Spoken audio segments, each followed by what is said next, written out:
Hello, good day. Jesse McDougall here with the Martial Arts of Money. I just got some downtime today or during the workday, so I want to keep the productivity going. Going to come out with another video blog, book review on Other People's Money from the Rich Dad Poor Dad series. This is by Michael A.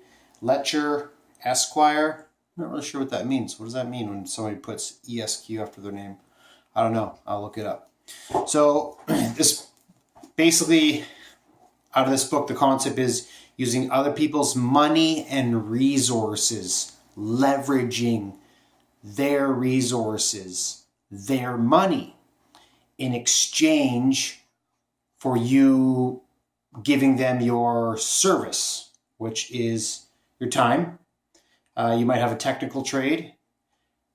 What do you have to offer? Okay, so it's almost like non-monetary transactions, okay? You're not actually trying to take someone's money and they lose and you gain. You want to create win-win situations, but it's once you understand the concept of leveraging is, I'm not going to read the technical definition of leveraging, but to me, leveraging is if you understand math and multiplications, you can put yourself in scenarios and situations where you're making a business deal. It's kind of the art of the deal. You're giving your time for in exchange for other people's resources or whatever that can get you further. Because, for example, a lot of people, even buying their first house, they just don't have the down payment, right? You got to save up the down payment. Once you're in the game, you've acquired a few properties, then you build equity, then you can start making moves, right? And you can leverage your equity to take loans out to purchase more. I don't advise that. If you're just if you're not a real estate investor, I don't advise that. But anyway, it's not going to go to there, but the concept of leverage. So yeah, look it up too. Super important. But this is a way using other people's money and resources, how you can leverage yourself further. And so you can achieve those big goals in business. And there's some stat, I don't know the exact number, but it's like 85% of the world's millionaires or something are first generation, meaning they became a millionaire on their own in their own lifetime. There's all these immigrants and wherever, there's millionaires everywhere. Millionaires not this esoteric thing that you can achieve. So anyways, let's get right into it. There's a few things in here. I quickly looked, highlighted a few things I'm going to read you, a bunch of gems. The one thing about this book, it gives you like examples of how to use other people's money and other people's resources.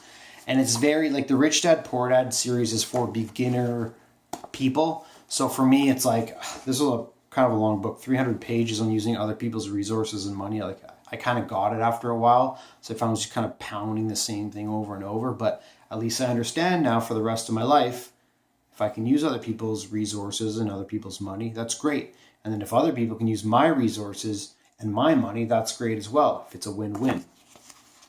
So cash flow or capital is clearly the foundation of a successful business. He who has the gold rules. Cash is king, baby. Cash is king. You got the money, you got the power, you got the control. Okay, so what else do I got in here?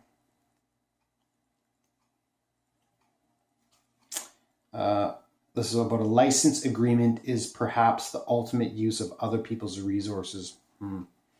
Yeah, that's cool. A small percentage of a large number is often considerably more than 100% of a small number. And one of my buddies said that to me too. I'd rather have a small piece out of a big pie than a big piece out of a small pie. But for me, in my particular career, I've tried that approach. I'd prefer the have a small percentage in a small pie approach. But my career just seems like I'm the guy making the pie. It's not really a little pie either. So interesting. We'll see how it goes.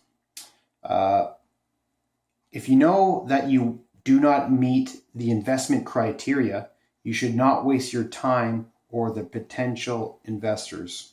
Yeah, it's true. This thing when you're trying to get a deal done And a deal could be anything. You're trying to borrow 20 bucks from your bro or $20 million from a startup fund. There's a criteria. So my bro is going to want to know, okay, well, is this a gift? Am I giving this 20 bucks away, or when will I receive it? And if I'm like, well, I can't pay you back, but give me the money anyways, I might be hesitant, or I say, oh, I'll pay you back next week when I get my paycheck. Okay, sure. That's the criteria. I can meet the criteria. And an investment firm, they're looking for certain metrics for their business. Like they want this amount of return, they want this money to go here and there, and you don't meet that criteria. Going beyond that, you're like trying to close the deal when you don't meet the criteria. You're just wasting your time and someone else's time. Don't beg. Don't be a beggar. Like nobody, when you're a beggar, you're weak. When you walk in with confidence and results and numbers and metrics, okay, well then now we can talk. Okay. Valuation is the central issue when a lender determines whether there is an adequate collateral to secure a loan. Valuation. Hard assets. I like hard assets.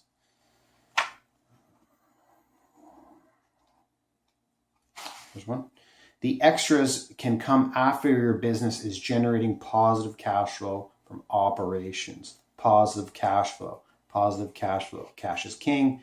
Revenue is not important. It's what you keep. It's your operating cash flow. There's a few.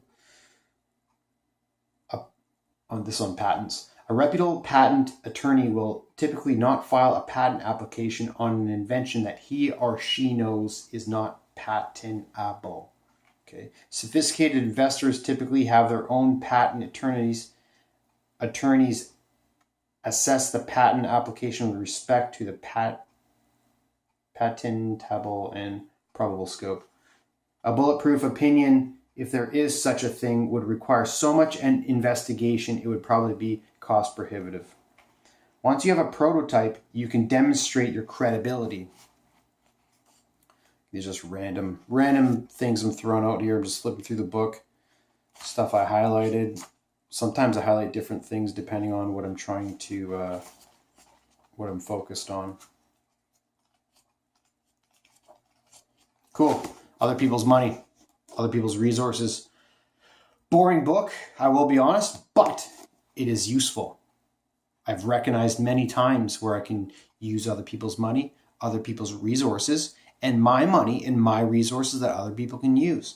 This has been I definitely recommend this book. It's a mindset book. All right, take care. Have a good day. Peace.